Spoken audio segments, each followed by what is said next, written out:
Welcome to a channel tech mechanical and electrical. National Fertilizers Limited NFL का तरफ से जो रिक्रूटमेंट निकल के आया था आईटीआई पास स्टूडेंट के लिए, इसका एग्जामिनेशन डेट 17 दिसंबर है और आप लोग का हाथ में 1 से 2 दिन का टाइम है।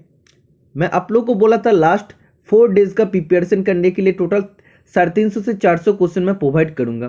तो एक दिन क्लास लेने का बाद मेरा एक दिन ऑफ हो गया क्योंकि मेरा काम था और 2 दिन बचे हैं, इसमें से मैं और बाकी क्वेश्चन मैं सॉल्व करवा दूंगा। आज का क्लास में टोटल 100 क्वेश्चन देखने को मिलेगा। 100 क्वेश्चन में से 60 क्वेश्चन आप लोग का अनकॉमन रहेगा और 40 क्वेश्चन आप लोग का हो सके मैक्सिमम 40 क्वेश्चन आप लोग का कॉमन रह सकता है, क्योंकि आज का क्लास में मैक्सिमम क्वेश्चन आप लोग का अनकॉमन रहेगा। तो क्लास आप लोग के लिए बहुत ही इंपॉर्टेंट होने वाला है। तो पिछला क्लास का अगर बात करते हैं तो उसमें बहुत ही अच्छा खासा रिस्पॉन्स आया है स्टूडेंट का तरफ से। तो इस क्लास में भी हम आशा कर सकते हैं कि सभी स्टूडेंट क्लास को ध्यान से देखोगे, पूरा वीडियो देखोगे। और कुछ स्टूडेंट बोले सर क्वेश्चन आप हिंदी में प्रोवाइड कीजिए। तो अगर एग्ज़ाम से पहले होता, कुछ दिन अगर टाइम मिलता तो हम ये सब पेपर को 25-25 क्वेश्चन को कन्वर्ट करके हम पढ़ा सकते थे, लेकिन एग्ज़ाम नज़दीक है तो अभी अगर हम कन्वर्ट करने जाएंगे बहुत टाइम लगेगा और मेरा पास उतना अभी टाइम नहीं है। तो जब मैं हिंदी में एक्सप्लेनेशन कर रहा हूँ तो आप लोग पूरा वीडियो देखिए, आप लोग को समझ में आ जाएगा। और अगर आप लोग सोचेंगे नहीं हम जस्ट क्वेश्चन आंसर देखेंगे और मेरा बात नहीं सुनेंगे, तो ये आप लोग के लिए बहुत ज़्यादा लॉस होने वाला है, नुकसान होने वाला है। तो डिपेंड करता है स्टूडेंट का ऊपर। तो आशा करता हूँ सभी स्टूडेंट पूरा वीडियो देखेंगे और वीडियो आप लोग को बहुत ही अच्छा लगेगा, बहुत ही हेल्पफुल आप लोग के लिए इस एग्ज़ाम में होने वाला है। ठीक है, तो बिना किसी लेट करके आज का वीडियो स्टार्ट करता हूं। और वीडियो स्टार्ट करने से पहले एक ही बात मैं कहना चाहूँगा, जैसे आप सपोर्ट करते रहते डेली वैसे सपोर्ट कीजिए। और जो भी स्टूडेंट आज चैनल में नया है वो सभी स्टूडेंट चैनल को जरूर सब्सक्राइब कर लीजिए।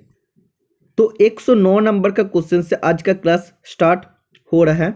तो अभी जो क्वेश्चन मैं डिस्कशन करूँगा इससे 6 से 7 क्वेश्चन शेयरिंग चैप्टर से क्वेश्चन आप लोगों को पूछे गए हैं। तो शेयरिंग चैप्टर का क्वेश्चन डिस्कस करने से पहले मैं एक डायग्राम का साथ या एक एक चीज़ को डायग्राम का साथ आप लोग को समझाना चाहूँगा। आप लोग एक बार डायग्राम और वो एक्सप्लेनेशन मेरा देख लेना।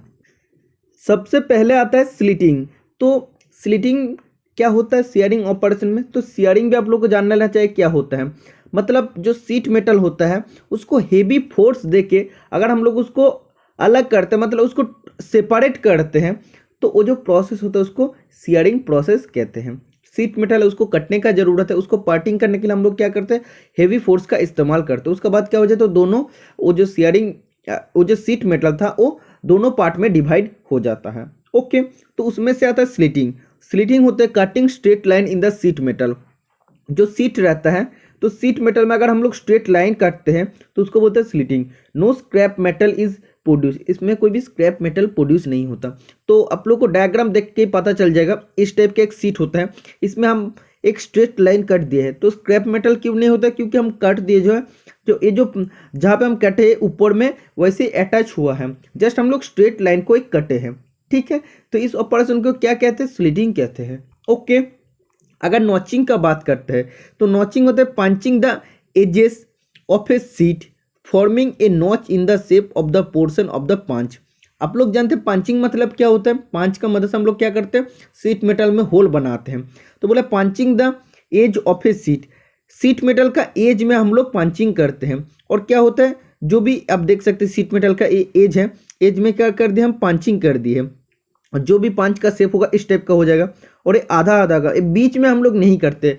तो ये जो नॉचिंग ऑपरेशन है कहाँ पे करते हैं? सीट मेटल के एज में हम लोग करते हैं। ठीक है, एक ही एज में करते हैं। आप देख सकते हैं अगर हम लोग इस एज में करना चाहते हैं तो कर सकते हैं। तो इसमें क्या होता है, अगर हम लोग नॉर्मली पाँच का ये जो ट्रायंगुलर पाँच है इसको अगर बीच में इस्तेमाल करते हैं तो क्या होता है, इस टाइप का होल होता है।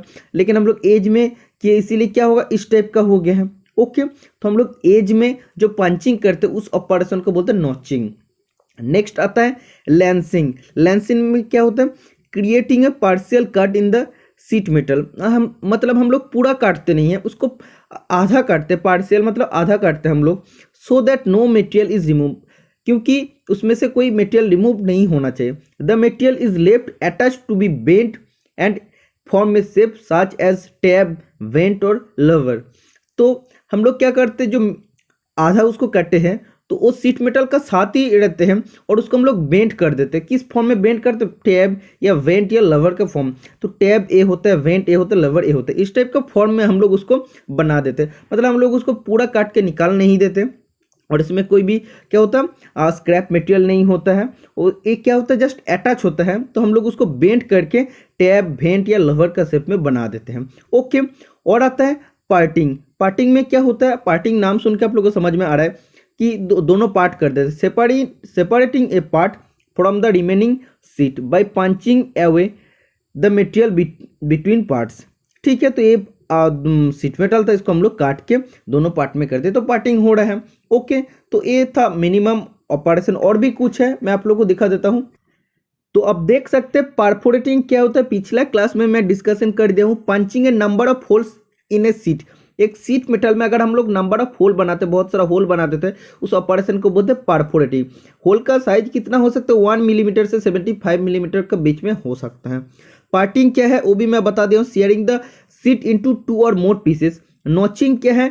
जो सीट मेटल का एज होता है उसमें हम अगर हम लोग पंचिंग करते हैं, या आप बोल सकते हैं कि उस एज से अगर हम लोग मटेरियल को रिमूव कर देते हैं तो जो शेप होता है उसको नॉचिंग बोलते हैं। लेंसिंग क्या होता है? हम लोग टैब या लवर या भेंट का आकार में जो मटेरियल को उसमें छोड़ के आ जाते हैं तो उसको क्या बोलते हैं? उसको लेंसिंग बोलते हैं।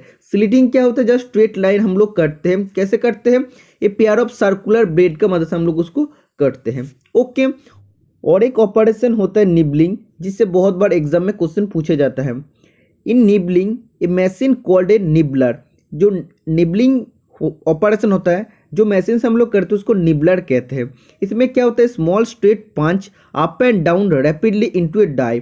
तो ऐसे नीचे डाई रहता है, उसका ऊपर सीट मेटल रखते हैं और ऊपर में क्या रहता है? स्ट्रेट स्मॉल पंच रहता है। ठीक है, वो क्या करते हैं? रैपिडली अप एंड डाउन करता है, मतलब ऊपर जाता है और नीचे आता है, ऊपर जाता है और नीचे आता है। उसके बाद क्या करते हैं? Seat is fed through the gap.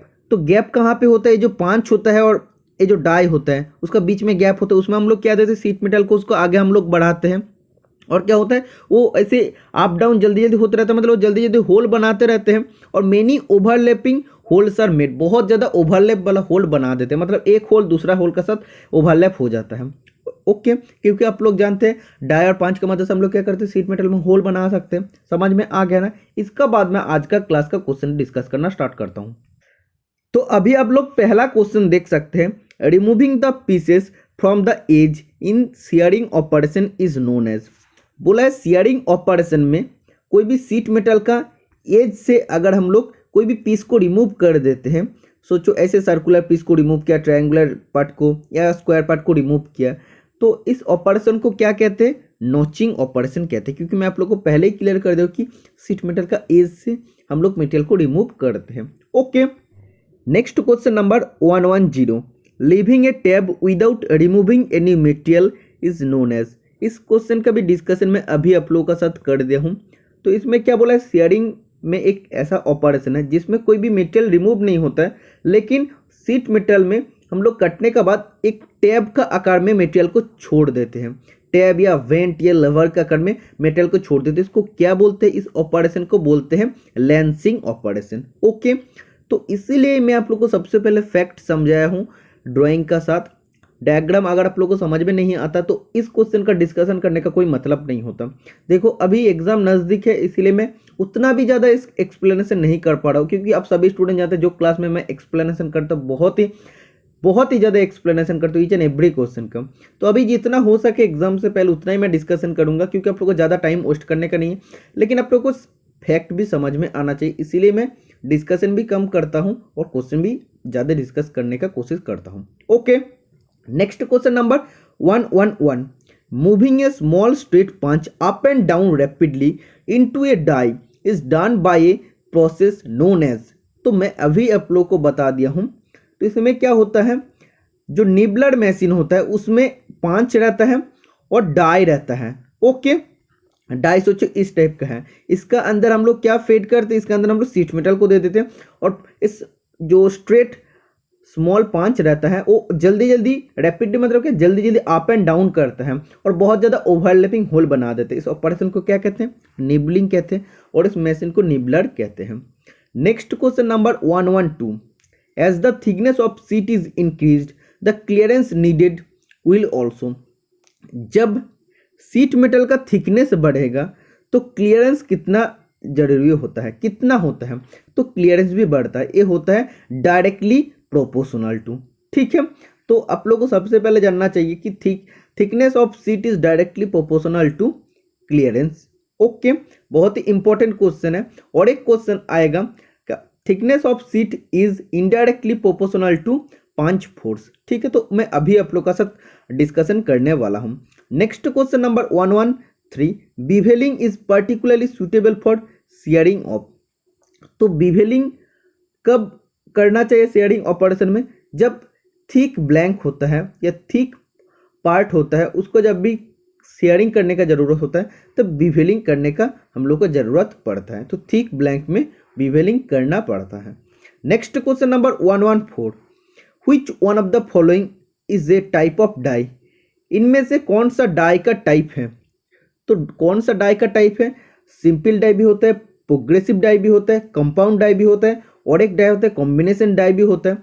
तो इसीलिए इसका राइट आंसर हो जाएगा all of the mentioned. Okay, तो जब डाई का बात आता है तो एक बार मैं आप लोगों को डाई का भी बड़े में क्लियर कर देता हूँ तो आप लोग के लिए अच्छा होगा। तो आप देख सकते हैं टाइप्स ऑफ डाई, डाई का प्रकार। सबसे पहले आता है simple die, one operation on one station in one stroke. मतलब क्या होता है, एक ही स्ट्रोक में एक ही जगह में, वन स्टेशन मतलब एक ही जगह में एक ही ऑपरेशन होता है जिस डाई में, उसको बोलते हैं सिंपल डाई। ठीक है, तो इस टाइप का सोचो एक डाई है। ओके, इसका अंदर हम लोग सीट, इसके ऊपर हम लोग सीट मेटल ला दिए हैं और एक ऐसे पांच है। ठीक है, तो इसमें क्या होता है, एक ही स्ट्रोक में मतलब एक ही बार आएगा, एक ही जगह में एक ही ऑपरेशन करेगा, तो उस डाई को क्या कहते हैं? उस डाई को कहते हैं सिंपल डाई। ओके, नेक्स्ट आता है कंपाउंड डाई। इसमें several operation on the same strip में be performed in one stroke at one station with a compound die. मतलब सेवरल ऑपरेशन हम लोग कर सकते हैं on the many same strip, मतलब सेम स्ट्रिप में हम लोग सेवरल ऑपरेशन कर सकते हैं। एक ही स्ट्रोक में करेंगे और एक ही जगह में हम लोग करेंगे, मतलब एक ही स्ट्रोक में होगा जैसे सिंपल डाई में हो रहा है, और एक ही जगह में होगा, लेकिन क्या करते हैं, सेम स्ट्रिप में हम लोग सेवरल ऑपरेशन करते हैं। ओके, और प्रोग्रेसिव डाई में क्या होता है? प्रोग्रेसिव डाई में होता है पार्ट्स रिक्वायर्ड मल्टीपल ऑपरेशन। जब मल्टीपल ऑपरेशन का जरूरत होता है, ये आप बोल सकते हैं सीक्वेंशियल ऑपरेशन का जरूरत होता है, मतलब एक के बाद एक ऑपरेशन का जरूरत हो जाएगा, पंचिंग, ब्लैंकिंग, नॉचिंग का जरूरत होता है, तब क्या होता है, हम लोग प्रोग्रेसिव डाई का यूज करते हैं। तो बोला है हाई प्रोडक्शन रेट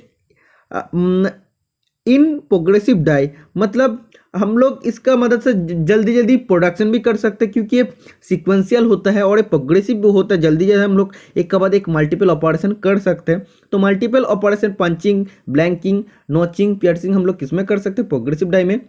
और एक ही स्ट्रोक में एक ही जगह में हम लोग एक ही ऑपरेशन कर सकते हैं सिंपल डाई में, और सेवरल ऑपरेशन सेम स्ट्रिप में कर सकते हैं एक ही जगह में और एक ही स्ट्रोक में, वो होता है कंपाउंड डाई में। तो दो क्वेश्चन आता है पंचिंग और ब्लैंकिंग से, ये आप लोग एक बार जान लेना, तो ये आप लोग के लिए बहुत ही हेल्पफुल होने वाला है। सबसे पहले आप लोग को जानना पड़ेगा जो ब्लैंकिंग। तो ब्लैंकिंग क्या होता है? सोचो, सबसे पहले अगर हम बात करते हैं जो डाई होता है, डाई सोचो इस टाइप का डाई है। ओके, इसका ऊपर हम लोग सीट मेटल रखें, मतलब जो सीट मेटल में शेप होगा वो ऐसे स्क्वायर शेप का होगा, और जो ऊपर में पांच होगा इसी स्क्वायर शेप का होगा, क्योंकि पांच का जो शेप होगा डाई का शेप सेम टू सेम होने वाला है। उसके बाद ही तो ये जब वन स्ट्रोक होगा तो अंदर जब आएगा इधर तक तो आएगा ना, ये जो पांच है इधर तक आएगा, मतलब सेम उसका शेप भी होना पड़ता है। ओके, तो जब भी इधर तक आएगा पांच, तब क्या होता है, सीट मेटल में होल बन जाता है। ओके, होल बनने के बाद क्या होता है, एक अगर स्क्वायर शेप का होल बनाना है तो स्क्वायर शेप का एक पार्ट निकाल के आ जाता है, जब भी पांच नीचे आएगा तो स्क्वायर शेप का एक पार्ट निकल जाता है। और ये जो पार्ट होता है ब्लैंकिंग ऑपरेशन में जो निकाल के जो पार्ट आता है वो होता है उसका मेन पार्ट या यूजफुल पार्ट। ओके, और क्या होता है, पंचिंग भी सेम टू सेम होता है, लेकिन उसमें क्या होता है, जो ऐसे पार्ट निकल के आ जाता है स्क्वायर फॉर्म में, वो होता है वेस्ट पार्ट, मतलब वो काम में नहीं आता है, वो बाकी काम में आता है, मतलब बाकी जो सीट मेटल होता है वो काम में आता है। यही दोनों का अंदर बीच में डिफरेंस होता है। और कभी कभी क्वेश्चन आप लोग को पूछा जाता है ब्लैंकिंग ऑपरेशन में किस में हम लोग क्लियरेंस देते हैं। तो ब्लैंकिंग ऑपरेशन में डाई एग्जैक्ट रहता है, क्लियरेंस हम लोग 5 में देते हैं। ओके, और पंचिंग ऑपरेशन में हम लोग क्या करते हैं, 5 एग्जैक्ट रहता है और क्लियरेंस हम लोग डाई में देते हैं। ये चीज़ आप लोग समझ लेना, ठीक है। तो यही आप लोग को जानना पड़ेगा कि पंचिंग ऑपरेशन में 5 एग्जैक्ट आएगा, जस्ट आप लोग को यही पॉइंट याद रखना पड़ेगा, बाकी चीज़ उसका वाइस वर्सा मतलब ऑपोजिट हो जाएगा। ओके, तो अभी मैं क्वेश्चन डिस्कस करूंगा। Next question number 115, which of the following die can perform multiple operation such as blanking, punching, notching etcetera. तो अभी मैं आप लोग का साथ डिस्कशन कर रहा हूँ, इसीलिए मैं थ्योरी सबसे पहले एक बार डिस्कस कर रहा हूँ, उसका बाद में एमसीक्यू डिस्कस कर रहा हूँ। तो इसमें बोला है कौन सा डाई में हम लोग मल्टीपल ऑपरेशन कर सकते हैं, जैसे ब्लैंकिंग, पंचिंग, नॉचिंग एटसेट्रा। तो कौन सा डाई में होता है, प्रोग्रेसिव डाई में होता है। ओके, और इसमें हायर प्रोडक्शन रेट भी हो जाता है क्योंकि जल्दी जल्दी होता है। Next question number 116, as the clearance increases the punch force required. जब क्लियरेंस बढ़ता है शीट मेटल ऑपरेशन में तब पंच फोर्स कितना होना चाहिए, तो इसका राइट आंसर हो जाएगा डिक्रीज होना चाहिए, मतलब कम होना चाहिए, ठीक है। तो कुछ टाइम पहले मैं आप लोग को बता दिया हूँ कि thickness of sheet is directly proportional to clearance. Okay, तो अभी मैं बता रहा हूँ इस क्वेश्चन का हिसाब से, और क्या हो जाएगा, clearance is inversely proportional to punch force. Okay, समझ में आ गया। Next question number 117, maximum temperature for forging HSS is in degree. तो हाई स्पीड स्टील का मैक्सिमम फोर्जिंग टेम्परेचर कितना डिग्री सेंटीग्रेड होना चाहिए, 1100 डिग्री सेंटीग्रेड होना चाहिए। अगर मिनिमम का बात करते तो 950 डिग्री सेंटीग्रेड होना चाहिए। ओके, और भी होता है जैसे high carbon steel, high carbon steel का maximum forging temperature 1150 degree centigrade होना चाहिए और मिनिमम होना चाहिए 900 डिग्री सेंटीग्रेड। ओके, और अगर बात करते हैं माइल्ड स्टील का, माइल्ड स्टील का सबसे ज़्यादा पूछा जाता है, इसका मैक्सिमम फोर्जिंग टेम्परेचर होता है 1300 डिग्री सेंटीग्रेड। ओके, और मिनिमम फोर्जिंग टेम्परेचर होता है 800 डिग्री सेंटीग्रेड। ओके, समझ में आ गया। Next question 118, main purpose of annealing is. Annealing करने का मुख्य उद्देश्य क्या होता है, टू इम्प्रूव द मैशिनेबिलिटी, मतलब जो वर्कपीस होता है उसको नरम करके उसका मैशिनेबिलिटी प्रॉपर्टी को बढ़ाना। नेक्स्ट क्वेश्चन नंबर 119 नंबर का, the carbon percentage is in HSS tool is. High speed steel tool में कार्बन परसेंटेज कितना होना चाहिए, तो एक्चुअल कार्बन परसेंटेज होता है 0.7%। तो अगर रेंज का बारे में बताया है तो 0.75% टू 1% हो जाएगा। ओके, तो ये 1.5 लिखा था तो ये 1.5 नहीं होगा, 0.75 से 1% तक इसका रेंज हो सकता है। ओके, और भी कुछ क्वेश्चन एग्जाम में आता है, जैसे पूछता है कि डेड माइल स्टील, इसमें कितना परसेंटेज कार्बन होता है, 0.05% से 0.15% तक इसमें कार्बन होता है। ओके, और होता है माइल्ड स्टील जिसको लो कार्बन स्टील होता है बोलते हैं, तो इसमें कार्बन परसेंटेज होता है 0.15% से 0.3% तक। ओके, अगर मीडियम कार्बन स्टील का बात करते हैं तो 0.3% से 0.6% तक ऑलमोस्ट होता है, और हाई कार्बन स्टील में कितना होता है, 0.6% से 1.7% तक होता है। ओके, तो ये अप्रॉक्स होता है, इसमें से क्वेश्चन पूछे जाते हैं मैक्सिमम टाइम, तो ये सभी चीज़ आप लोग याद रखना। Next question number 120, which one of the following is the resistance of a metal to elastic deformation. Metal का एक ऐसा प्रॉपर्टी होता है जो मेटल का इलास्टिक डिफॉर्मेशन होने से प्रतिरोध करता है, मतलब वो इलास्टिकली वो उसका बेंड होने से या डिफॉर्मेशन मतलब उसका शेप में परिवर्तन होने से उसको रेजिस्टेंस प्रतिरोध करता है। तो कौन सा प्रॉपर्टी होता है, स्टिफनेस प्रॉपर्टी होता है। तो इलास्टिक डिफॉर्मेशन को प्रतिरोध करता है stiffness property. Next question number 121, in कैनरीज and chemical plant metal sheet used is, मतलब कैनरीज और केमिकल प्लांट में कौन सा मेटल शीट का हम लोग इस्तेमाल करते हैं, तो स्टेनलेस स्टील राइट आंसर हो जाएगा। नेक्स्ट क्वेश्चन नंबर 121 नंबर का, alloy steel good corrosion resistance and welding easily, मतलब कौन सा एक ऐसा मेटल होता है या कौन सा एक ऐसा धातु होता है जो एक एलॉय स्टील होता है और गुड कोरोसिव रेजिस्टेंस होता है, मतलब उसमें जंग लगने का चांस बहुत ही कम होता है और उसको हम लोग इजीली वेल्डिंग कर सकते हैं। तो कौन सा एलो स्टील में होता है? स्टेनलेस स्टील में होता है। Okay, next question number 123 number का, cheapest and can be rolled to any desired thickness, मतलब बहुत ही ज़्यादा सस्ता होता है और उसको हम लोग रोलिंग करके डिजायर्ड थिकनेस, मतलब जितना जो थिकनेस में हम लोग को बनाना है, अगर मोटा या पतला हम लोग को बनाना है, जैसे भी हम लोग को डिजायर्ड थिकनेस है उसका हिसाब से हम लोग उसको रोलिंग भी कर सकते हैं। तो ब्लैक आयरन को हम लोग कर सकते हैं। Okay, next question number 124, resist against Rust bright silvery appearance, मतलब रास्ट का वो रेजिस्टेंस करता है, मतलब प्रतिरोध करता है, जिसमें वो ब्राइट सिल्वरी अपीयरेंस भी होता है। तो ब्राइट सिल्वरी अपीयरेंस होके रास्ट का या जंग का प्रतिरोध करता है कौन? Galvanise iron. ओके, जिसमें आप लोग जानते हैं कि माइल्ड स्टील के ऊपर हम लोग जिंक का प्लेटिंग या कोटिंग करते हैं। नेक्स्ट क्वेश्चन नंबर 125, तो आप देख सकते हैं मैक्सिमम क्वेश्चन आज का क्लास का आप लोग को सभी अनकॉमन है। मैक्सिमम स्टूडेंट इस क्वेश्चन का आंसर नहीं जानते, इसीलिए मैं बोला कि पूरा वीडियो देखिए, आप लोग के लिए बहुत ही हेल्पफुल होने वाला है। Not only an NFL exam, जो भी अदर एग्जाम होता है, बाहर का जो भी एग्जाम होता है, कॉम्पिटिटिव एग्जाम, सभी एग्जाम के लिए सभी क्वेश्चन मोस्ट इंपॉर्टेंट है। इसमें बोला है कोरोड्स रैपिडली, मतलब बहुत जल्दी जल्दी जंग लग जाता है और ब्लूइश ब्लैक अपीयरेंस देता है। तो किस में होता है? ब्लैक आयरन में होता है। ओके, जो बहुत ज़्यादा सस्ता होता है और उसको हम लोग डिजायर्ड थिकनेस में उसको रोल कर सकते हैं, तो होता है black iron. Next question number 126, drill a blind hole equal to the half of the diameter of the stud, insert the tool into the hole and remove the stud by turning this anti clockwise. तो अब देख सकते हैं, पढ़ के भी आप लोग को समझ में आ गया है, स्टार्ट का चैप्टर से क्वेश्चन है। तो स्टार्ट क्या होता है आप लोग जानते हैं, ऐसे एक बोल्ट का जैसा होता है, लेकिन इसका कोई भी हेड नहीं होता है। इसका दोनों एंड में थ्रेड होता है, लेकिन बीच में जस्ट प्लेन रहता है, मतलब बीच में कोई थ्रेड नहीं होता है और इसका कोई भी हेड नहीं होता है। ओके, तो जब भी सोचो कोई भी जगह में स्टार्ट अगर टूट जाता है, तो स्टार्ट को निकालने के लिए हम लोग स्टार्ट एक्सट्रैक्टर का यूज़ करते हैं। स्टार्ट एक्सट्रैक्टर का हिसाब से पिक पंच मेथड यूज़ होता है, फाइलिंग स्क्वायर फॉर्म यूज़ होता है, square taper punch method use होता है, इजी आउट मेथड यूज़ होता है, making drill hole method use होता है। तो इसमें से एक ऐसा मेथड है जिसमें सोचो ऐसे एक कोई भी जॉब है, उसका ऊपर ऐसे एक स्टार्ट है, तो स्टार्ट क्या हुआ? टूट गया है।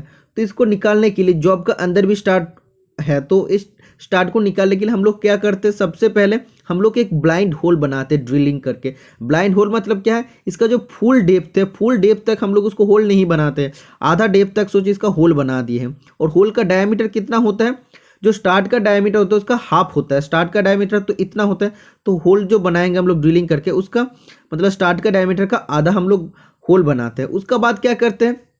जो स्क्वायर टेपर पंच होता है, इधर क्या बोला है? Insert the tool. टूल का हिसाब से हम लोग क्या यूज करते हैं? स्क्वायर टेपर पंच को हम लोग, ये जो होल वाला पोर्शन है, ब्लाइंड होल जो है, इसमें हम लोग स्क्वायर टेपर पंच को डाल देते हैं। उसका बाद क्या करते हैं? स्क्वायर टेपर पंच को स्पैनर का मदद से हम लोग एंटी क्लॉकवाइज घुमाते हैं, क्योंकि नाट जो होता है, नाट या बोल्ट या जो भी चीज़ होता है, अगर थ्रेडिंग जो भी चीज़ का बात करते हैं, वो जनरली क्या होता है?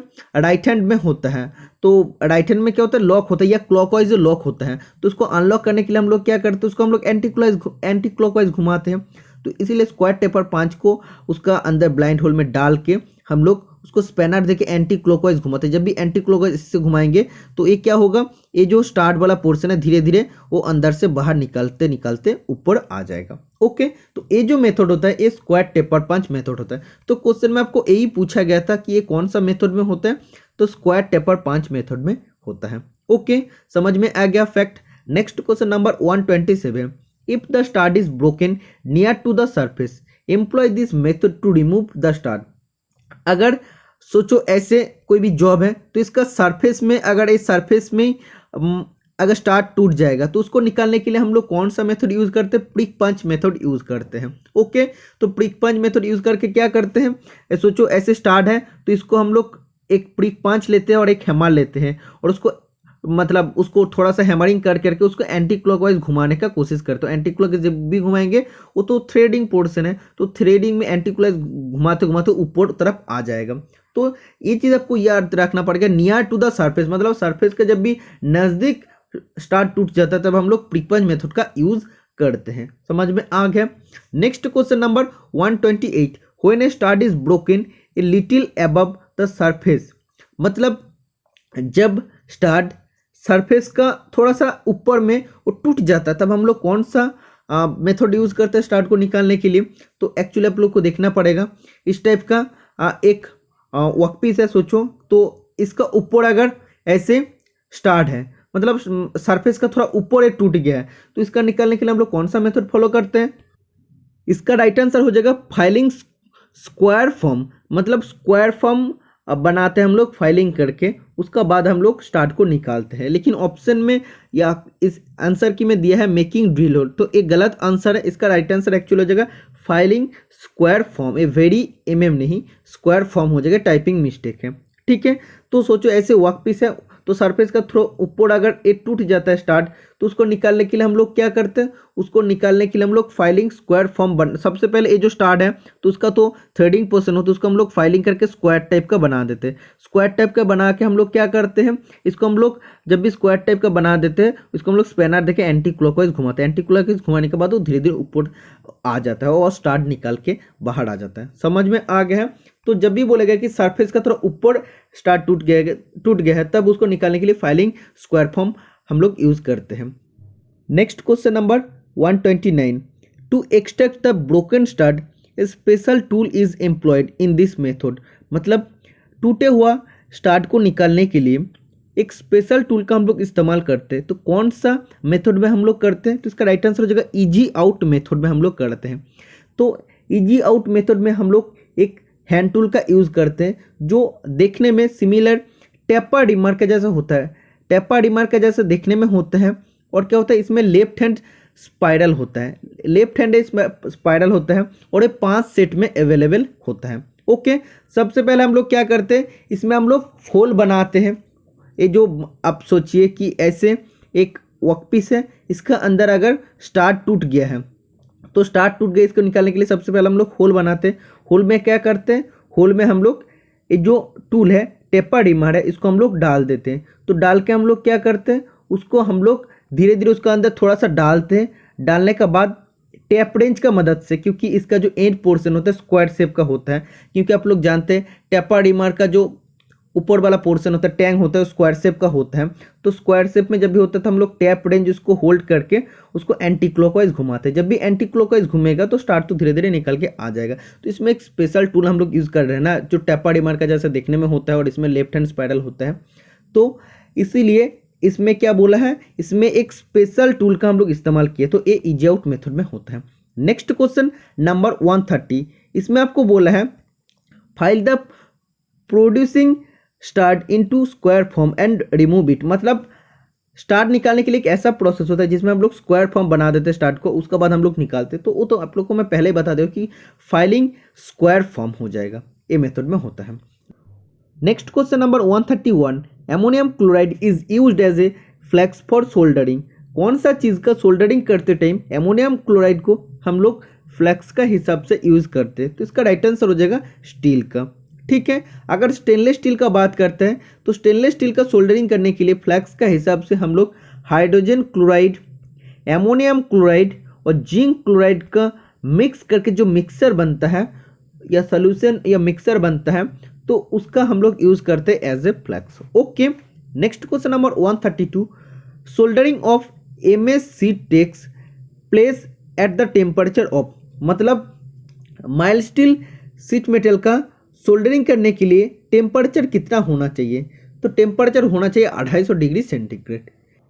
Next question number 133, in soldering operation the base metal is, soldering operation में बेस मेटल को हीट करना चाहिए या नहीं चाहिए, तो इसमें हीट करना ही नहीं चाहिए, तो नॉट हीटेड राइट आंसर हो जाएगा। वेल्डिंग में क्या होता है, वेल्डिंग में कभी कभी प्रीहीट करना पड़ता है या कभी कभी हम लोग को मेल्ट करना भी पड़ता है, लेकिन सोल्डरिंग ऑपरेशन में हम लोग बेस मेटल को हीट नहीं करते, क्योंकि इसमें टेम्परेचर भी कम लगता है। सॉफ्ट सोल्डर का मेल्टिंग पॉइंट 450 डिग्री से कम होता है और हार्ड सोल्डर का क्या होता है 450 डिग्री से ज़्यादा होता है, तो इसमें बेस मेटल को हीट करने का कोई ज़रूरत नहीं पड़ता। Next question number 134, rivet chapter का क्वेश्चन है, rivet for joining sheet to thick plate दो थिक प्लेट है, दो थिक प्लेट को ज्वाइनिंग करने के लिए कौन सा रिवेट हम लोग यूज करते हैं? काउंटर संक हेड रिवेट का हम लोग इस्तेमाल करते हैं। और भी कभी कभी क्वेश्चन आता है, इसमें आपको पूछे जाता है कि वर्क सरफेस से अगर रिवेट हेड का प्रोजेक्शन को अवॉइड करना है या हटाना है तो हम लोग कौन सा हेड रिवेट यूज़ करते हैं? काउंटर संक हेड रिवेट हम लोग यूज़ करते हैं। तो इसमें क्या होता है, इसमें इसका जो देखने में होता है इस टाइप का होता है, चैम्फर टाइप का होता है। तो इस रिवेट को फिट करने के लिए सबसे पहले हम लोग क्या करते हैं, इसमें हम लोग काउंटर संक टूल यूज़ करते हैं। काउंटर संक टूल यूज़ करके क्या करते हैं, इसका फ्रंट पोर्शन को हम लोग इस टाइप का चैम्फरिंग कर देते हैं। उसके बाद हम लोग ये जो रिवेट है, रिवेट को हम लोग डाल देते हैं। तो क्या होता है, ये अंदर चले जाते हैं और ये ऊपर में रिवेटेड दिखने को नहीं मिलता है, इसीलिए हम लोग काउंटर संक हेड रिवेट का यूज़ करते हैं। नेक्स्ट क्वेश्चन नंबर 135, रिवेट पर joining seat metal. Seat metal को ज्वाइनिंग करने के लिए हम लोग कौन सा रिवेट का यूज़ करते हैं? फ्लैट हेड रिवेट का इस्तेमाल हम लोग करते हैं। Next question number 136, rivets for heavy fabrication work. Heavy fabrication work के लिए कौन सा रिवेट का यूज़ करते हैं? पैन हेड रिवेट का यूज़ करते हैं। सभी स्टूडेंट इस क्वेश्चन का आंसर जानते हैं। Next question number 137, rivets for reducing the height of the rivet above the metal surface. जो दो प्लेट को हम लोग ज्वाइनिंग किए हैं, वो दो प्लेट तो मेटल होता है, तो मेटल सरफेस से आप लोग जानते हैं कि इसका ऊपर रिवेट हेड रहता है। तो रिवेट हेड का हाइट को अगर थोड़ा सा कम करना है तो कौन सा रिवेट हम लोग यूज़ करते हैं? मशरूम हेड रिवेट हम लोग यूज़ करते हैं। वो तो देखने में ऐसे मशरूम टाइप का होता है, उसका हाइट क्या होता है? कम होता है। ओके, नेक्स्ट क्वेश्चन नंबर 138, एक इजी क्वेश्चन है, rivets for commonly used for structural work. तो कॉमनली स्ट्रक्चरल वर्क के लिए कौन सा रिवेट का हम लोग इस्तेमाल करते हैं? स्नैप हेड रिवेट का हम लोग इस्तेमाल करते हैं। Next question number 139, the pressure of acetylene gas for cutting A 10 millimetre mild steel plate is. 10 millimetre mild steel plate का गैस कटिंग करने के लिए एसिटिलीन सिलेंडर का प्रेशर या एसिटिलीन गैस का प्रेशर कितना होना चाहिए? 0.15 kgf पर सेंटीमीटर स्क्वायर होना चाहिए। ओके, तो आज का क्लास में आप लोग को मैक्सिमम क्वेश्चन अनकॉमन देखने को मिलेगा, मैं बोला था, और आप देख सकते हैं नया नया क्वेश्चन अभी आप लोग को देखने को और भी मिलेगा। What size of cutting nozzle will you select for cutting 10 millimetre thick mild steel. तो अभी आप लोग को क्या बोला था, 10 millimetre thick mild steel plate का कटिंग करने के लिए एसिटिलीन गैस का प्रेशर कितना होना चाहिए, और अभी बोला है कि कटिंग नोजल हम लोग कितने साइज के चूज करेंगे। तो इसका राइट आंसर हो जाएगा 1.2 मिलीमीटर का कटिंग नोजल का साइज हम लोग चूज करेंगे। ओके, नेक्स्ट क्वेश्चन नंबर 141, तो इसमें आपको पूछा है राइटवर्ड वेल्डिंग टेक्निक और लेफ्टवर्ड वेल्डिंग टेक्निक का बारे में। तो आप लोग जानते हैं राइटवर्ड वेल्डिंग टेक्निक क्या होता है, जब हम लोग लेफ्ट से शुरू करके राइट का तरफ आएंगे वेल्डिंग करते करते, तो वो होता है राइटवर्ड वेल्डिंग टेक्निक। और लेफ्टवर्ड वेल्डिंग टेक्निक क्या होता है, जब हम लोग राइट से स्टार्ट करके लेफ्ट का तरफ आएंगे धीरे धीरे वेल्डिंग करते हुए, तो उसको बोलते हैं लेफ्टवर्ड वेल्डिंग टेक्निक। ओके, सबसे पहले आपको समझना पड़ेगा राइटवर्ड और लेफ्टवर्ड वेल्डिंग टेक्निक कैसा होता है। तो अगर बात करते हैं, ये फिलर रॉड होता है, ओके, और ये होता है ब्लो पाइप, ये होता है ब्लो पाइप।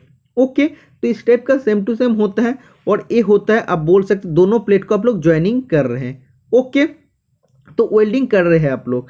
तो इसमें क्या होता है, ये जो प्लेट है, प्लेट से फिलर मेटल का एंगल कितना होना चाहिए? सभी टाइम लेफ्टवर्ड या राइटवर्ड दोनों में 30 to 40 डिग्री होता है उसका एंगल। ओके, और ब्लो पाइप का एंगल चेंज होता है। राइटवर्ड टेक्निक में कितना होता है? राइटवर्ड टेक्निक में होता है 40 to 50 डिग्री होता है ब्लो पाइप का एंगल, और लेफ्टवर्ड में कितना होता है? 60 to 70 डिग्री होता है। ओके, तो आप देख सकते हैं क्वेश्चन में आपको पूछा था angle of filler rod in case of rightward welding technique is. Rightward welding technique में फिलर रॉड का एंगल कितना होना चाहिए? तो मैं अभी आप लोग को बता दिया हूँ, राइटवर्ड या लेफ्टवर्ड दोनों में ही फिलर रॉड का एंगल 30 to 40 डिग्री होता है। नेक्स्ट क्वेश्चन नंबर 142, इसमें पूछा जा रहा है कि one of the advantage of high pressure system of gas welding is. High pressure system of gas welding का एक एडवांटेज सुविधा क्या होता है? इट इज पोर्टेबल, मतलब ये पोर्टेबल टाइप का होता है। Okay, next question number 143, the function of gas regulator is. Gas regulator मतलब जो रेगुलेट कर सकते, कम ज़्यादा कर सकते, तो इसका राइट आंसर क्या हो जाएगा? Set the working pressure. तो वर्किंग प्रेशर को सेट करने के लिए हम लोग गैस रेगुलेटर का इस्तेमाल करते हैं। कम करना है या ज़्यादा करना है तो ये हम लोग कर सकते हैं। Next question number 144, for welding a lap fillet joint in vertical position by gas what should be the angle of blow pipe to the line of the weld. तो इसमें आपको क्या पूछे जा रहा है, एक फिलेट वेल्डिंग से क्वेश्चन पूछे जा रहे हैं। इसमें आपको बोला जा रहा है लैप फिलेट जॉइंट में आप लोग वर्टिकल पोजीशन में ज्वाइनिंग कर रहे हैं, तो ये जो below the pipe line of the weld है, तो इससे जो एंगल बन रहा है तो ये एंगल कितना होता है 75 से 80 डिग्री का आसपास होता है। Okay, next question number 145, which metal pipe should not be used for passing acetylene gas in order to avoid explosion. तो एक्सप्लोजन को अवॉइड करने के लिए, मतलब इसका एक्चुअली मीनिंग हमको मालूम नहीं है, एक्सप्लोजन का एक्चुअली मीनिंग आप बोल सकते हैं कि दुर्घटना का अवॉइड करने के लिए कौन सा मेटल पाइप से एसिटिलीन गैस को पास करना सही नहीं होता है। तो इसका राइट आंसर क्या हो जाएगा, कॉपर। तो कॉपर पाइप से अगर आप लोग एसिटिलीन गैस को पास करते हैं तो उसमें एक्सप्लोजन हो सकता है, दुर्घटना वगैरह हो सकता है। Okay, next question number 146, the percentage of carbon in acetylene gas is. Acetylene gas में कार्बन परसेंटेज कितना होता है 92.3% होता है, और हाइड्रोजन कितना होता है 7.7% होता है। ओके, और इसमें हम लोग कैल्शियम कार्बाइड और वाटर को मिला के हम लोग बनाते हैं एसिटिलीन गैस को। एसिटिलीन गैस का सिंबल होता है, केमिकल सिंबल C2H2 होता है। Next question number 147, acetylene gas contents. Acetylene gas का अंदर क्या क्या रहता है, तो इसमें कार्बन भी रहता है, हाइड्रोजन भी रहता है। परसेंटेज मैं आप लोग को बता दिया हूं अभी। Next question number 148, in an acetylene purifier the sulphuretted and phosphoretted hydrogen removed bye.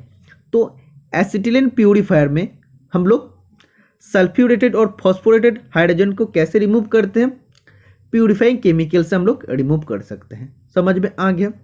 Next question number 149, one of the function of flux in gas welding is. Gas welding में फ्लक्स का एक काम होता है या कार्य होता है, वो क्या होता है, dissolve the metal oxide. Metal oxide को वो डिजॉल्व करता है। ओके, और इट रिमूव्स ऑक्सीडाइज, ऑक्सीडाइज को ये रिमूव भी करते हैं। Next question number 150, on which of the following factor the choice of flux for gas welding depend.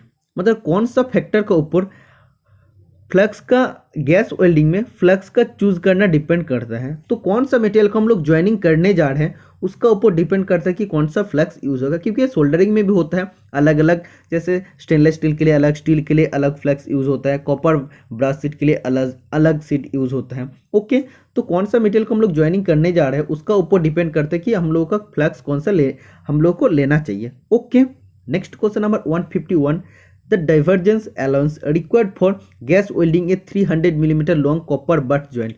300 mm copper बाट जॉइंट में अगर गैस वेल्डिंग करना है तो डाइवर्जेंस अलाउंस कितना देना चाहिए, 3 to 4 मिलीमीटर का देना चाहिए। ओके, तो आप देख सकते हैं मैक्सिमम क्वेश्चन आप लोग के लिए अनकॉमन है। एक दो क्वेश्चन वेल्डिंग का ऐसा है जो मेरे लिए भी अनकॉमन है, तो उसको तो हम ज़्यादा डिस्कशन नहीं कर पा रहा हूँ क्योंकि डाइवर्जेंस अलाउंस एक्चुअली हमको भी मालूम नहीं है, तो करना पड़ेगा आप लोग को याद, क्योंकि आप लोग जानते हैं एग्जाम में ऐसा ऐसा क्वेश्चन अभी आ रहा है, बहुत ज़्यादा डिफिकल्ट क्वेश्चन पूछे जा रहा है। मतलब कुछ क्वेश्चन तो रहेगा, मतलब 85 क्वेश्चन तो आप लोगों को कॉमन ही रहेगा, लेकिन एक दो वो जो बाकी 15% क्वेश्चन होता है ना, तो 15% क्वेश्चन या 5-6 क्वेश्चन में आप लोग का काटा बन जाता है। वो सब क्वेश्चन में एक दो क्वेश्चन पूछे जाता है, वो सब क्वेश्चन कराने के लिए अभी मैं इस क्लास को प्रोवाइड कर रहा हूँ, तो एटलीस्ट आप लोग सपोर्ट कीजिए जैसे आप लोग करते हैं।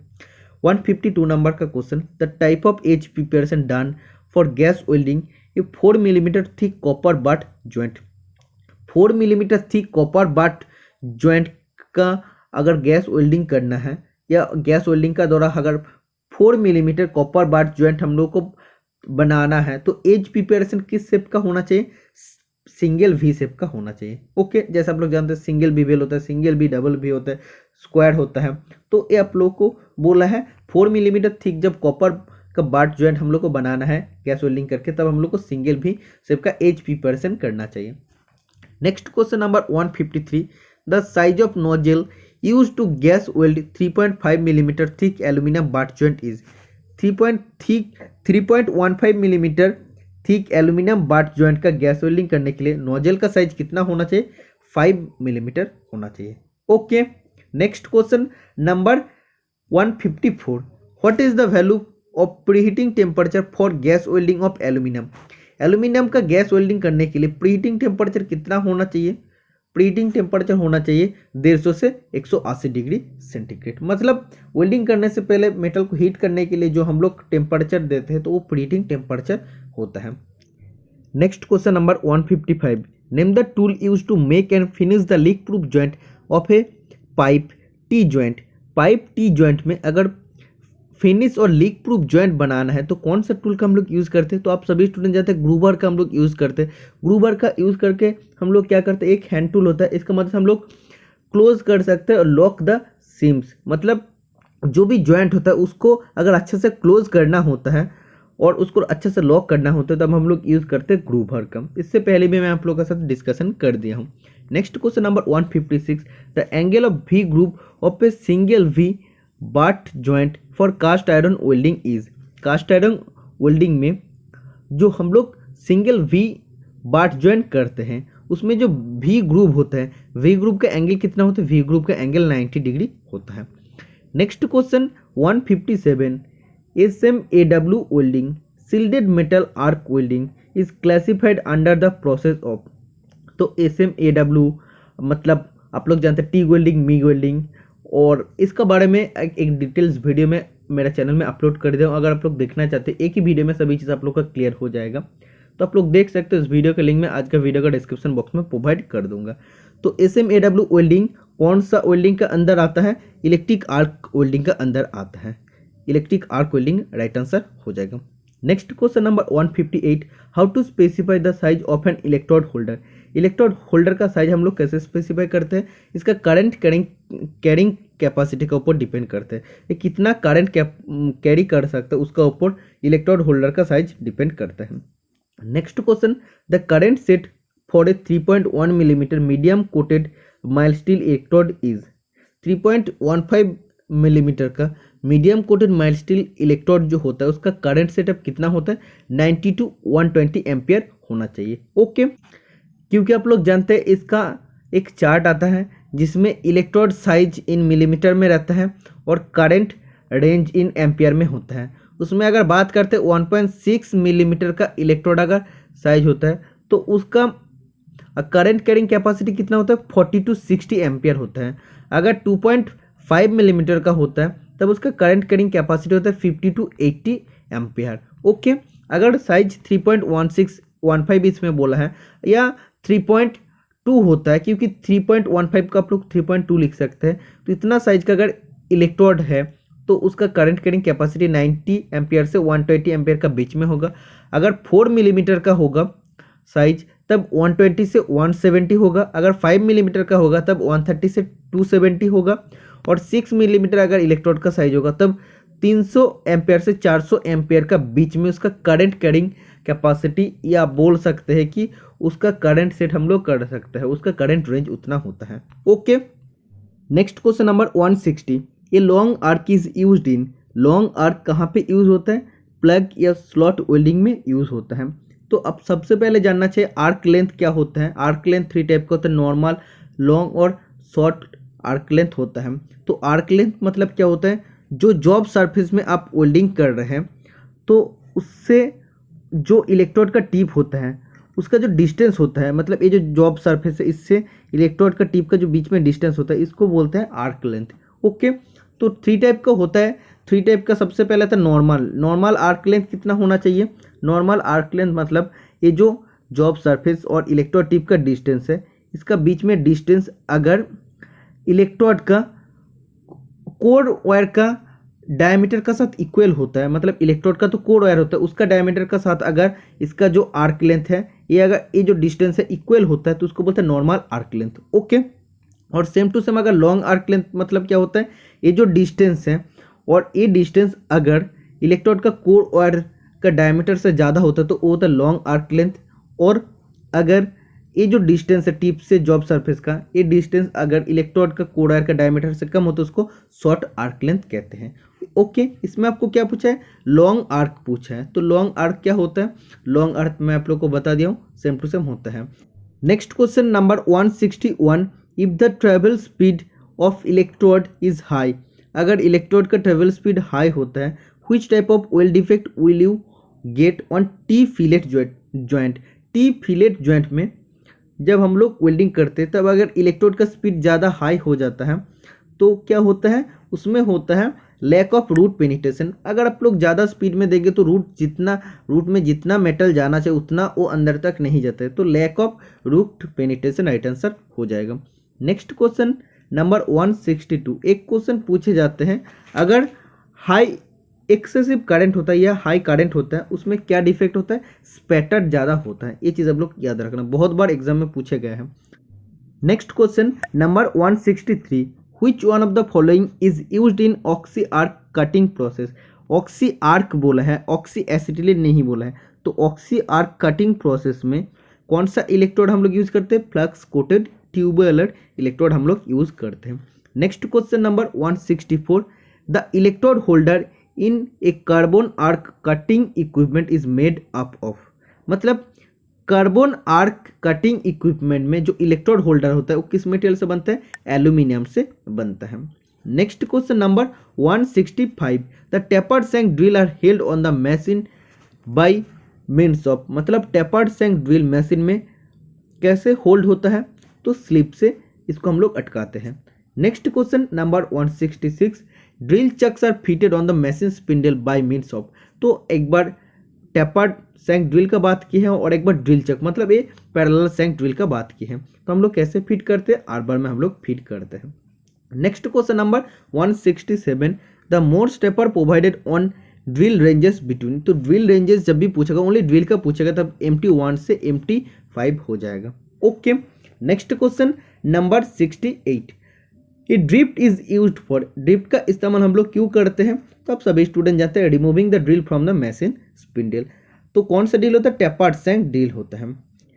Next question number 169, when the tapered shank of the drill is larger than the machine spindle the device is used to hold the drill is ए।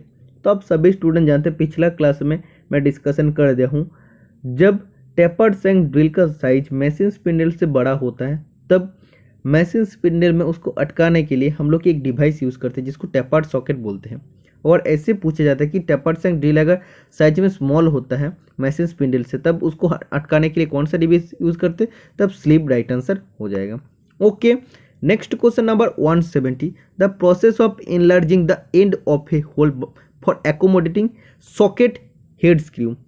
मतलब कोई भी एक होल का एंड में सॉकेट हेड स्क्रू का सहायता देने के लिए या प्लेस कराने के लिए जो प्रोसेस हम लोग करते हैं या उसका जो एंड को हम लोग एनलार्जिंग कर देते हैं तो उसको कौन सा प्रोसेस बोलते हैं, काउंटर बोरिंग प्रोसेस कहते हैं। Next question number 171, appropriate tool used for spot facing operation is. Spot facing operation के लिए कौन सा एप्रोप्रिएट टूल होता है, इसका राइट आंसर है fly cutter. Okay, fly cutter हम लोग कौन सा मशीन में यूज़ करते हैं, मिलिंग मशीन में यूज़ करते हैं। स्पॉट फेसिंग ऑपरेशन हम लोग लेद मशीन में भी कर सकते हैं। मिलिंग मशीन में जब करते हैं तब फ्लाई कटर का मदद से हम लोग करते हैं। तो स्पॉट फेसिंग ऑपरेशन क्या होता है, बोल्ट हेड या नाट या कोई भी वाशर, तो उसको अगर होल का एंड में बैठाना है तो प्रॉपर सीटिंग बनाने के लिए, स्क्वायर सीटिंग बनाने के लिए जो ऑपरेशन हम लोग करते हैं उसको बोलते हैं spot facing operation. Next question number 172, centre drilling is an operation of. Centre drilling किस टाइप का ऑपरेशन होता है, ड्रिलिंग भी होता है, काउंटर सिंकिंग भी होता है। ऐसे ड्रिल बनाता है उसका फ्रंट पोर्शन को चैम्फर भी बना देते हैं, इसीलिए इसको कॉम्बिनेशन ड्रिल भी बोलते हैं। ओके, और कॉन्टिन्यूएशन ड्रिल भी बोलते हैं, मतलब एक का बाद एक ऑपरेशन होता है इसलिए। 173 नंबर के एक ऐसा क्वेश्चन है जिसमें सभी स्टूडेंट का डाउट रहता है और कन्फ्यूजन रहता है, तो इसमें आप लोग को राइट आंसर देखने को मिल जाएगा।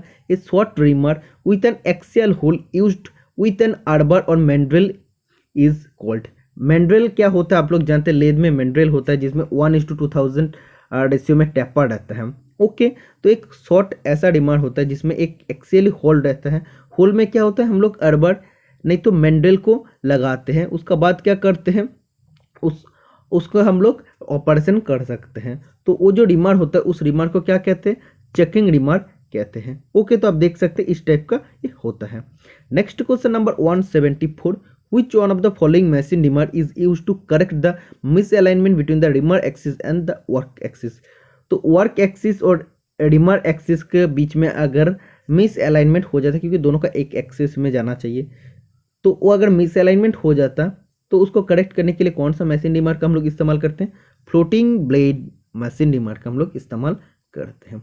Next question number 175, taps are resharpened by grinding. Tap को रिशार्पनिंग हम लोग करते ग्राइंडिंग करके। तो टैप का कौन सा पोर्शन में हम लोग ग्राइंडिंग करते हैं? फ्लूइड को हम लोग ग्राइंडिंग करते हैं।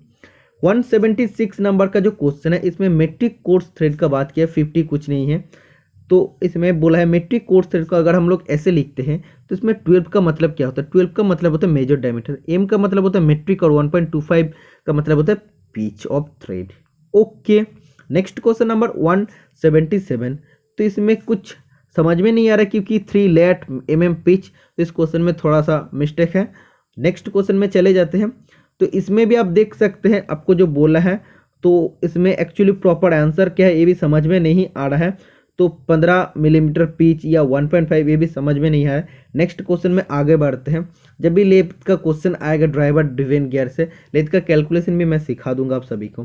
थ्रेड से क्वेश्चन है, इसमें बोला है द एडजेसेंट जो थ्रेड है, जो उसका 2 साइड होता है, 2 साइड को ज्वाइनिंग करके जो टॉप सरफेस बनता है उसको क्रेस्ट कहते हैं और बॉटम सरफेस को रूट कहते हैं। नेक्स्ट क्वेश्चन, तो इसमें भी आप देख सकते हैं इसका बात की है कि ये जो टॉप सरफेस इसको क्रेस्ट बोलते हैं, इसका डाउन सरफेस को रूट कहते हैं। और पिच क्या बोलते हैं? आप देख सकते हैं जो 1 थ्रेड का पॉइंट होता है, या आप बोल सकते हैं 1 क्रेस्ट टू जो कॉरेस्पॉन्डिंग क्रेस्ट होता है उसका बीच में जो डिस्टेंस होता है उसको पिच कहते हैं। Next question number 180, the included angle of ISO metric thread, international standard organisation metric thread का एंगल कितना होता है? 60 डिग्री होता है। नेक्स्ट क्वेश्चन बोला है which one of the following screw thread forms an angle included of 55 degree between the thread flanks of thread, मतलब thread का फ्लैंक्स का बीच में 55 डिग्री एंगल होता है, कौन सा थ्रेड का? तो ऑप्शन में BA थ्रेड दिया। BA थ्रेड मतलब ब्रिटिश एसोसिएशन थ्रेड, जो इलेक्ट्रिकल पर्पस में यूज होता है। इसका एंगल तो 47.5 डिग्री होता है। 55 डिग्री होता है BSW, BSP और BSF थ्रेड में। ओके, तो इस क्वेश्चन का आंसर टोटली गलत दिया है। Next question number 182, which one of the following is used only for finishing and maintaining correct form of thread, मतलब कौन सा एक टूल है जिसको हम लोग ओनली यूज करते हैं थ्रेड का करेक्ट करने के लिए, फिनिशिंग करने के लिए और उसको सही तरीका से बनाने के लिए? तो थ्रेडिंग चेजर का हम लोग इस्तेमाल करते हैं। ओके, और मशीन जो चेजर होता है उसका मदद से हम लोग एक्सटर्नल वी थ्रेड भी कर सकते हैं। Next question number 183, the angle of IS Indian standard V shape thread का एंगल कितना होता है? 60 डिग्री होता है। Next question number 184, in which one of the following method only external thread are made, कौन सा मेथड में हम लोग सिर्फ एक्सटर्नल थ्रेड को काट सकते हैं? तो टेल स्टॉक ऑफसेट मेथड में होता है। इसमें लेंदी टेपर को भी हम लोग कट सकते हैं। Next question number 185, the surface joining the crest and the root of a thread is known as, तो क्रेस्ट और रूट थ्रेड का ज्वाइनिंग करके जो सरफेस बनते हैं उसको क्या बोलते हैं? उसको फ्लैंक कहते हैं। Next question number 186, pitch of two star thread is 4 millimetre, the lead of the thread is given by, तो पिच दे दिया है टू स्टार थ्रेड का 4 मिलीमीटर, तो इसमें नंबर ऑफ स्टार्ट क्या हो जाएगा? 2 हो जाएगा, तो टोटल लीड कितना हो जाएगा? 8 मिलीमीटर हो जाएगा। Next question number 188, a die in which more than 1 cutting operation is performed in 1 stroke, ऐसा कौन सा डाई है जिसमें एक स्ट्रोक में एक से ज़्यादा कटिंग ऑपरेशन हो सकता है? तो इसका राइट आंसर हो जाएगा कंपाउंड डाई। मैं आप लोग को पहले ही बता दिया हूँ, एक ही स्ट्रोक में एक ही जगह में एक से ज़्यादा कटिंग ऑपरेशन होता है कंपाउंड डाई में। Okay, next question number 189, a die in which cutting and non cutting operation are carried out per stroke is, तो कौन सा डाई में कटिंग और नॉन कटिंग ऑपरेशन दोनों होता है ईच एंड एवरी स्ट्रोक में? तो इसका राइट आंसर क्या हो जाएगा? कॉम्बिनेशन डाई में होता है। कॉम्बिनेशन डाई में कटिंग ऑपरेशन भी होता है, नॉन कटिंग ऑपरेशन भी होता है। ओके, नॉन कटिंग ऑपरेशन मतलब क्या? तो फॉर्मिंग ऑपरेशन जिसको कहते हैं। Next question number 190, a die in which 2 or more sequential operation are performed at 2 or more station upon the work, job का ऊपर 2 या 2 से ज़्यादा सीक्वेंशियल ऑपरेशन हम लोग कर सकते हैं 2 या 2 से ज़्यादा स्टेशन में। तो इसका राइट आंसर क्या हो जाएगा? प्रोग्रेसिव डाई, क्योंकि हम लोग को मैं पहले ही कह दिया हूँ कि 2 और मोर सीक्वेंशियल ऑपरेशन मतलब क्या? ब्लैंकिंग, पंचिंग, नोचिंग, मतलब एक का बाद एक सीक्वेंशियल ऑपरेशन हम लोग कर सकते हैं 2 या 2 से ज़्यादा स्टेशन में। तो इसका राइट आंसर क्या हो जाएगा? Progressive die. Next question number 191, a die in which the shape of the punch die are directly reproduce in the metal with little or no metal flow. मतलब कौन सा एक ऐसा डाई है जिसमें पंच और डाई का जो शेप है डायरेक्टली रिप्रोड्यूस होता है मेटल का ऊपर, जिसमें कोई भी थोड़ा सा या बहुत ही कम मेटल फ्लो होता है। तो इसका राइट आंसर हो जाएगा forming die. Okay, next question number 192, the die are used for producing any shape or hole. एक ऐसा डाई है जिसमें हम लोग कोई भी शेप ऑफ होल बना सकते हैं। तो इसका राइट आंसर हो जाएगा piercing die. Next question number 193, abrasive are classification into.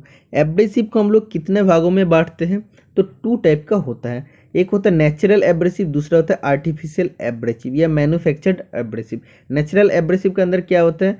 जैसे आता है इमेरी, कार्बोरेंडम, और आता है आप बोल सकते हैं कि डायमंड आता है। ओके, और आर्टिफिशियल एब्रेसिव के अंदर ऐसे सिलिकॉन कार्बाइड SiC और Al2O3 aluminium oxide. Next question number 194, grinding wheel are made out of dash abrasive are most common because of its free and cool cutting action. तो grinding wheel कौन सा abrasive से बना होता है generally? जो free और कूल कटिंग एक्शन होता है। तो इसका राइट आंसर हो जाएगा Al2O3 मतलब aluminium oxide. Next question number 195, तो एल्यूमिनियम ऑक्साइड क्या होता है? इसमें लो टेंसाइल स्ट्रेंथ होता है। 195 नंबर का क्वेश्चन में बोल रहा है, which among the following abrasive is mostly used for cutting of wheel for cutting non-metallic material। तो कटिंग ऑफ व्हील का हिसाब से कटिंग ऑफ व्हील में कौन सा एब्रेसिव जनरल यूज होता है जो नॉन मेटेलिक मटेरियल को काट सकते हैं? तो इसका राइट आंसर हो जाएगा सिलिकॉन कार्बाइड SiC, जो नॉन मेटेलिक मटेरियल को काट सकते हैं। Next question number 196, which abrasive particle is used for grinding tungsten carbide tool insert. कौन सा एब्रेसिव पार्टिकल का यूज करते हैं हम लोग जब टंगस्टन कार्बाइड टूल इंसर्ट का ग्राइंडिंग करना पड़ता है? तब सिलिकॉन कार्बाइड एब्रेसिव पार्टिकल का यूज करते हैं। Okay, next question number 197, which one of the following is the natural abrasive. Natural abrasive कौन सा पूछा है? तो corundum is the right answer हो जाएगा, और डायमंड भी होता है, इमेरी भी होता है। Next question number 198, Which one of the following is the manufactured abrasive। Manufactured abrasive मतलब क्या होता है? आर्टिफिशियल एब्रेसिव, जिसको हम लोग मैन्युफैक्चरिंग किए हैं, मतलब अलग से बनाया है, जो नेचुरल नहीं होता है। तो सिलिकॉन कार्बाइड राइट आंसर हो जाएगा। ऑप्शन में सिर्फ सिलिकॉन था, तो सिलिकॉन कार्बाइड एक्चुअल होता है SiC, जिसको हम लोग कभी कभी C से भी डिनोट करते हैं। तो आप देख सकते हैं आज का क्लास में आप लोग को मैक्सिमम क्वेश्चन अनकॉमन देखने को मिला है, और भी मिलेगा जो मैं अभी डिस्कशन करने वाला हूँ। Which abrasive particle is used for grinding steel fitting। Grinding steel fitting करने के लिए कौन सा एब्रेसिव पार्टिकल का हम लोग यूज करते हैं? तो aluminium oxide is the right answer हो जाएगा। Next question number 200, what kind of abrasive cut wheel should be use to cut concrete stone and masonry. कौन सा काइंड ऑफ एब्रेसिव का हम लोग को जरूरत पड़ता है जो कॉन्क्रीट स्टोन या मैसनरी को वो कट सकते हैं? तो इसका राइट आंसर हो जाएगा डायमंड ग्रिड, जो मोस्ट इंपॉर्टेंट एक क्वेश्चन है। मैक्सिमम एग्जाम में इस क्वेश्चन को पूछे जाता है। कॉन्क्रीट स्टोन और मैसनरी का कटने के लिए कौन सा एब्रेसिव कट ऑफ व्हील का जरूरत पड़ता है? Diamond grid abrasive cut wheel का जरूरत पड़ता है। 201 नंबर का question, aluminium oxide wheel is used for grinding. Aluminium oxide wheel किस चीज का ग्राइंडिंग करने के लिए यूज होता है? हाई स्पीड स्टील का ग्राइंडिंग करने के लिए यूज होता है। Next question number 202, the bond of diamond wheel suitable for of and grinding of the tip tool is. Diamond wheel of and grinding में कौन सा टूल का ग्राइंडिंग करने के लिए यूज होता है? तो डायमंड जो व्हील होता है वो मेटल का ग्राइंडिंग करने के लिए यूज होता है। Next question number 203, which among the following bonds is commonly used. कौन सा बॉन्ड जनरली हम लोग यूज करते हैं? तो विट्रीफाइड बॉन्ड हम लोग जनरली यूज करते हैं। Okay, next question number 204 and last question आज का क्लास का, the symbol conventionally used for resonant bond is. Resonant bond के लिए कौन सा सिंबल यूज होता है? B सिंबल होता है, और रबर रेनफोर्स्ड के लिए RF होता है, और E होता है सेलेक्ट के लिए, V होता है विट्रीफाइड के लिए। तो समझ में आ गया, इतना ही था आज का क्लास का क्वेश्चन। तो बाकी और 100 या 100 50 क्वेश्चन मैं डिस्कशन करूंगा नेक्स्ट क्लास में। अगर आप लोग सपोर्ट करते जैसे पहले वीडियो में आप लोग सपोर्ट किए थे, तो सभी कुछ डिपेंड करेगा आप लोग का ऊपर। तो आप लोग बहुत ज़्यादा सपोर्ट करते हैं, इसीलिए मैं इस जगह में आया हूँ और भी कोशिश करूँगा आने वाला दिन में कि आप लोग को और भी अच्छा अच्छा कंटेंट दे सकूँ। और जो भी स्टूडेंट पूरा ध्यान से इस वीडियो को देख रहे थे पहले से शुरू से स्टार्ट करके लास्ट तक, वो सभी स्टूडेंट को मैं कहना चाहता हूँ आप लोगों का सिलेक्शन पक्का होगा, चाहे आप लोग का NFL में हो या बाकी एग्जाम में, क्योंकि आप लोग का अंदर एबिलिटी है, आप लोग का अंदर पेशेंस है। आप लोग पूरा वीडियो शांत होकर देखें। सभी स्टूडेंट वीडियो नहीं देखते, क्योंकि पिछला वीडियो में भी मैं कहा था अगर सभी स्टूडेंट वीडियो देखते, सभी स्टूडेंट अच्छा पढ़ते तो सबको तो नौकरी मिल जाता, लेकिन सब उतना तो सीट नहीं रहता ना। जितना सीट रहता उतना ही स्टूडेंट पढ़ते हैं अच्छा से। अगर सभी को अच्छा से पढ़ना होता तो किसी को ही नौकरी नहीं मिलता, क्योंकि इतना सीट भी हम लोग के पास नहीं है। अगर 10,000 स्टूडेंट अच्छा से पढ़ेगा तो सबको तो नौकरी देना पड़ेगा ना। तो जो पढ़ते हैं कोशिश करते कुछ मतलब उसका अंदर कुछ अलग एबिलिटी है, वो अलग से पढ़ते हैं, अलग वे से पढ़ता है, उसका कुछ ना कुछ होगा, मेरा हिसाब से लगता है। तो चलो मिलते हैं नेक्स्ट वीडियो में। आज के लिए इतना ही, मिलते हैं नेक्स्ट वीडियो में। Ta ta bye bye.